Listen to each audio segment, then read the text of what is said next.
ओम शांति। 24/5/2024 के प्रातः मुरली। ओम शांति। बाप दादा। मीठे बच्चे, देई अम्मानी बाप तुम्हें देई अम्मानी भव का पाठ पढ़ाते हैं। तुम्हारा पुरुषार्थ है देह अभिमान को छोड़ना। प्रश्न है, देई अम्मानी बनने से कौन सी पहली बीमारी उत्पन्न होती है? उत्तर है, नाम रूप की। ये बीमारी ही विकारी बना देती है। इसलिए बाप कहते हैं कि आत्म अभिमानी रहने की प्रैक्टिस करो। इस शरीर से तुम्हारा लगाव नहीं होना चाहिए। देह के लगाव को छोड़ एक बाप को याद करो तो पावन बन जाएंगे। बाप तुम्हें जीवन बंध से जीवन मुक्त बनने की युक्ति बताते हैं। यही पढ़ाई है। ओम शांति। रूहानी बाप कह रहे हैं कि आत्म अभिमानी अथवा देही अभिमानी होकर बैठना है। किसको याद करना है? बाप को। सिवाय बाप के और कोई को याद नहीं करना है। जब बाप से बेहद का वर्षा मिलता है तो उनको याद करना है। बेहद का बाप आकर समझाते हैं कि देही अभिमानी भव, आत्म अभिमानी भव। देह अभिमान को छोड़ते जाओ। आधा कल्प तुम देही अभिमानी होकर रहे हो, फिर आधा कल्प देही अभिमानी होकर रहना है। सतयुग त्रेता में तुम आत्म अभिमानी थे, जहाँ मालूम रहता है कि हम आत्मा हैं। अब ये शरीर बूढ़ा हुआ है, इसको अब छोड़ते हैं। ये चेंज करना है। सर्प का मिसाल, तुम भी पुराना शरीर छोड़कर दूसरे शरीर में प्रवेश करते हो। इसलिए तुमको अभी आत्म अभिमानी बनना है। कौन बनाते हैं? बाप। जो सदैव आत्म अभिमानी हैं वह कभी भी देह अभिमानी बनते नहीं हैं।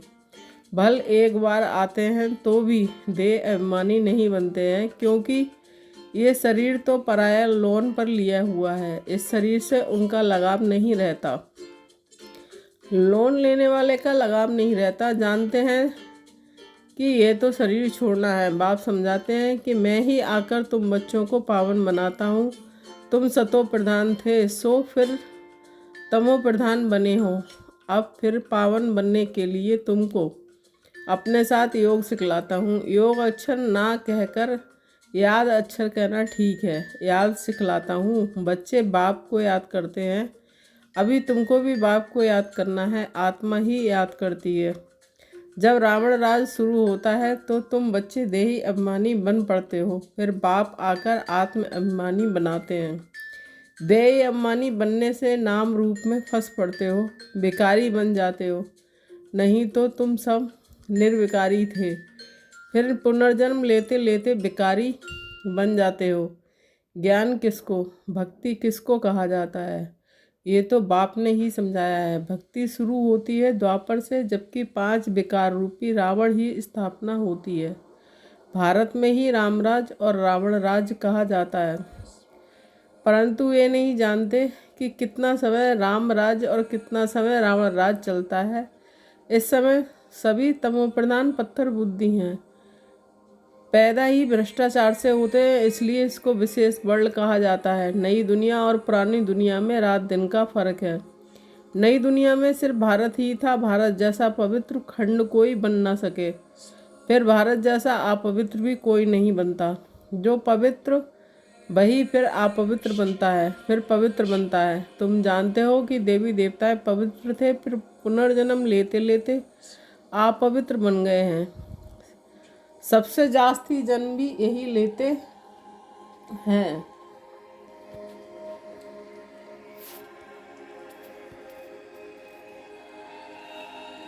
बाप समझाते हैं कि मैं बहुत जन्मों के अंत के जन्म में भी अंत में आता हूँ। ये पहला नंबर ही 84 जन्म पूरे कर वानप्रस्थ में आता हूँ, तब मैं प्रवेश करता हूँ। त्रिमूर्ति ब्रह्मा विष्णु शंकर भी हैं, परंतु किसको मालूम नहीं है, क्योंकि तमो प्रधान है ना। किसकी बायोग्राफी का किसी मनुष्य मात्र को पता नहीं है। पूजा करते हैं, परंतु सब है अंधश्रद्धा। भक्ति को कहा जाता है ब्राह्मणों की रात, और सतयुग त्रेता है ब्राह्मणों का दिन। अब ब्रह्मा प्रजापिता है तो जरूर बच्चे भी होंगे ना। ये भी समझाया है। ब्राह्मणों का कुल होता है, डायनेस्टी नहीं। ब्राह्मण है चोटी, चोटी भी देखने में आती है। फिर ऊंचते ऊंच पढ़ाने वाला है परमपिता परमात्मा शिव। उनका नाम एक ही है, परंतु भक्ति मार्ग में अथा नाम लगा दिए हैं। भक्ति मार्ग में चहचटा भव का बहुत हो जाता है। कितने चित्र, कितने मंदिर, यज्ञ, तप, ज्ञान, पूर्ण आदि करते हैं। कहते हैं कि भक्ति से फिर भगवान मिलता है। किसको मिलता है? जो पहले पहले आते हैं वही पहले पहले भक्ति शुरू करते हैं। जो ब्राह्मण सो देवता बनते हैं वही इथा राजा रानी तथा प्रजा सर्वगुण संपन्न 16 कला संपूर्ण निर्विकारी अहिंसो परमो देवी देवता धर्म था। भारत में एक आदि सनातन देवी देवता धर्म था, तब अथा धर्म था। बाप याद दिलाते हैं कि पहले पहले तुम देवी देवता धर्म वाले ही 84 जन्म लेते हो, सब नहीं लेते हैं, सिर्फ 84 जन्म। वह फिर कह देते हैं कि 84 लाख जन्म, कल्प की आयु भी लाखों वर्ष कह दिए। बाप कहते हैं कि यह है 5000 वर्ष का ड्रामा। तो ये हुआ ज्ञान सागर, एक ही से बाबा गाया जाता है। वह है हद के बाप, यह है बेहद का बाबा। हद के बाबाओं के होते हुए भी बेहद के बाप को याद करते जबकि दुखी होते हैं। पुनर्जन्म लेते लेते दुनिया पुरानी तमो प्रधान बन जाती है, तब फिर बाप आते हैं। सेकंड में जीवन मुक्ति मिलती है। किससे? बेहद के बाप से। तो जरूर जीवन बंद में है, पतित है, फिर पावन बनना है। ये तो सेकंड की बात है। ज्ञान 1 सेकंड का है, क्योंकि पढ़ाई तो तुम बहुत पढ़ते हो। वह सब मनुष्य को पढ़ाते हैं, पढ़ती तो आत्मा ही है, परंतु देह अभिमान के कारण अपने को आत्मा भूलकर कह देते हैं कि हम फलाना मिनिस्टर हैं। यह है वास्तव में है आत्मा। आत्मा मिस्टर मिसेज के तन से पार्ट बजाती है, ये भूल जाते हैं। नहीं तो आत्मा ही शरीर से पार्ट बजाती है। कोई क्या बनते हैं, कोई क्या बनते हैं। बाप समझाते हैं कि अभी ये पुरानी दुनिया बदल नहीं बनती है। वर्ल्ड की हिस्ट्री ज्योग्राफी जरूर रिपीट होती है। नई दुनिया है सतो प्रधान। घर भी पहले नया होता है तो कहेंगे सतो प्रधान, फिर पुराना जड़जड़ीभूत तमो प्रधान होता है। इस बेहद के नाटक व सृष्टि चक्र की नॉलेज को समझना है, क्योंकि ये पढ़ाई है, भक्ति नहीं है। भक्ति को पढ़ाई नहीं कहा जाता है, क्योंकि भक्ति में एम ऑब्जेक्ट कुछ भी होती नहीं है। जन्म जन्मांतर वेद शास्त्र आदि पढ़ते रहो, यहाँ तो दुनिया को बदलना है। सत्युग त्रेता में भक्ति नहीं, भक्ति शुरू होती है द्वापर से। तो ये बाप रूहानी बच्चों को बैठ समझाते हैं। इसको कहा जाता है कि रूहानी नॉलेज अथवा रूहानी ज्ञान। रूहानी नॉलेज कौन सिखलाएगा? सुप्रीम रूह यानी परमपिता ही सिखलाएगा। वह तो सभी का है ना। लौकिक बाप को कभी परमपिता नहीं कहेंगे, पारलौकिक को परमपिता कहा जाता है। वह है परम धाम में रहने वाले। बाप को याद भी ऐसे करते हैं कि हे गॉड फादर, हे ईश्वर। वास्तव में उनका नाम है एक, परंतु भक्ति में अनेक नाम दे दिए हैं। भक्ति का फैलाव बहुत है। वह सब है मनुष्य मत। अब मनुष्यों को चाहिए ईश्वरीय मत। ईश्वरीय मत श्री मत। श्री 108 की तो माला बनती है ना। ये प्रवृत्ति मार्ग की माला बनती है। फिर पुनर्जन्म लेते लेते सीढ़ी उतरते इंसॉल्वेंट बन जाते हो। बुद्धि इंसॉल्वेंट बन जाती है तो मनुष्य देवाला मारते हैं। जो 100% सॉल्वेंट थे वो इस समय सॉल्वेंट हैं। बुद्धि को ताला लगा हुआ है। वह लॉक किसने लगाया? गोडरेज का ताला लग जाता है। भारत जितना नंबर 1 में था उतना और कोई खंड नहीं। भारत की बहुत महिमा है। भारत सब धर्म वालों का बहुत बड़े से बड़ा तीर्थ है, परंतु ड्रामा के अनुसार गीता को खंडन कर दिया है। भारत और सारी दुनिया की भूल है। भारत में ही गीता को खंडन किया है। जिस गीता के ज्ञान से बाप नई दुनिया बनाते हैं और सर्व की सदगति करते हैं। भारत सबसे ऊंच और बहुत धनवान खंड था, जो अभी फिर से बन रहा है। ये उल्टा झाड़ है, इनका बीज ऊपर में है। उनको बृहस्पति कहा जाता है। बृहस्पति की दशा बैठती है ना। बाप कहते हैं कि मैं बृहस्पति आता हूँ तो भारत पर बृहस्पति की दशा बैठती है, ऊंच बन जाते हैं। फिर रावण आया है तो राहु की दशा बैठ जाती है। भारत का क्या हाल हो जाता है। वहाँ तो तुम्हारी आयु भी बड़ी रहती है, क्योंकि पवित्र हो। आधा कल्प तुम 21 जन्म लेते हो, बाकी आधा कल्प में भोगी बनने से आयु भी छोटी हो जाती है, तो फिर तुम 63 जन्म लेते हो। अभी बाप समझाते हैं कि सतो प्रधान बनना है, इसलिए मामेकम याद करो। सब धर्म वाले इस समय तमो प्रधान है। फिर अभी को सभी को ये ज्ञान दे सकते हो। आत्माओं का बाप तो एक ही है, सब ब्रदर्स हैं, क्योंकि हम आत्माएं एक बाप के बच्चे हैं। भल कहते भी हैं कि हिंदू मुसलमान भाई भाई है, परंतु अर्थ नहीं जानते हैं।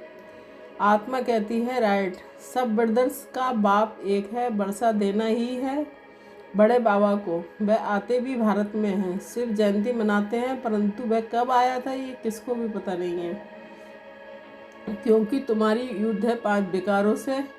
काम तो तुम्हारा नंबर 1 दुश्मन है। रावण को जलाते हैं, परंतु वह है कौन, क्यों जलाते हैं, कुछ नहीं जानते। द्वापर से लेकर तुम नीचे उतरते एक समय पतित बन गए हो।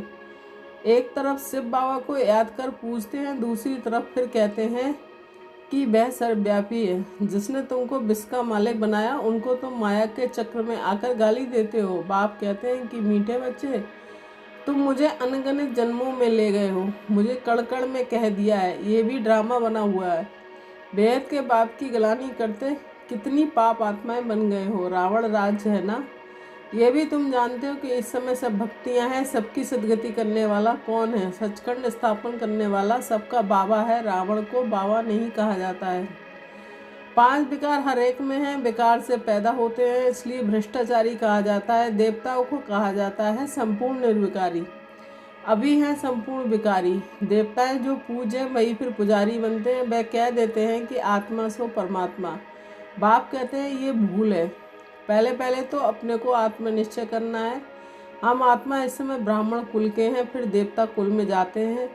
वह ब्राह्मण कुल है सर्वोत्तम कुल। ब्राह्मणों की डिनास्टी नहीं है, चोटी है ब्राह्मणों की। तुम ब्राह्मण हो ना, सबसे ऊपर में हो शिव बाबा। भारत में विराट रूप बनाते हैं, परंतु उनमें ना ब्राह्मणों की चोटी है ना चोटियाँ। चोटियों ब्राह्मणों का बाप अर्थात कुछ नहीं समझते, त्रिमूर्ति का अर्थ भी नहीं समझते। नहीं तो भारत का कोर्ट ऑफ आर्म्स त्रिमूर्ति शिव का होना चाहिए। अभी तो ये कांटों का जंगल है, तो जंगली जानवरों का कोर्ट ऑफ आर्म्स बना दिया है। इस पर फिर लिखा है सत्यमेव जयते। सतयुग में तो दिखाते हैं शेर बकरी इकट्ठी जल पीते हैं, सत्यमेव जयते माना विजय। सब छीरखंड हो रहते हैं, लूल पानी नहीं होते हैं। रावण राज में लूल पानी, राम राज में छीरखंड हो जाते हैं। इनको ही कहा जाता है कांटों का जंगल। 1-2 को पहला नंबर कांटा विकार का लगाते हैं। बाप कहते हैं काम महाशत्रु है, ये आदि मध्य अंत दुख देने वाला है, नाम ही है रावण राज। बाप कहते हैं इन 5 विकारों पर जीत पाकर जगत जीत बनो, ये अंतिम जन्म निर्विकारी बनो। तुम तमो प्रधान पतित बने हो, फिर सतो प्रधान पावन बनो।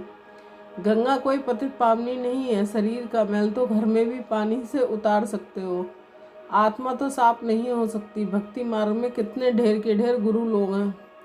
सतगुरु तो एक ही है, सदगति वाक करने वाला। सुप्रीम बाप भी है, सुप्रीम टीचर भी है, सुप्रीम सदगुरु भी है। वही तुमको सृष्टि के आदि मध्य अंत का नॉलेज सुनाते हैं। अच्छा मीठे मीठे सिकिल बच्चों के प्रति माता पिता बाप दादा का याद प्यार, गुड मॉर्निंग। रूहानी बाप की रूहानी बच्चों को नमस्ते। धारणा, हम रूहानी बच्चों की रूहानी माता पिता बाप दादा को याद प्यार, गुड मॉर्निंग, नमस्ते नमस्ते। शुक्रिया बाबा, शुक्रिया। धारणा के लिए मुख्य सार 1 पॉइंट, सतो प्रधान बनने के लिए सिवाय बाप के और किसी को भी याद नहीं करना है। देही अभिमानी बनने की प्रैक्टिस करनी है। 2 पॉइंट, सबसे छीरखंड होकर रहना है। इस अंतिम जन्म में विकारों पर विजय पाकर जगत जीत बनना है। वरदान, बाप की छत्र छाया में सदा मौज का अनुभव करने और कराने वाली विशेष आत्मा भव। जहाँ बाप की छत्र छाया है वहाँ सदा माया से सेफ हैं। छत्र छाया के अंदर माया आ नहीं सकती। मेहनत से स्वतः दूर हो जाएंगे, मौज में रहेंगे, क्योंकि मेहनत मौज का अनुभव करने नहीं देती।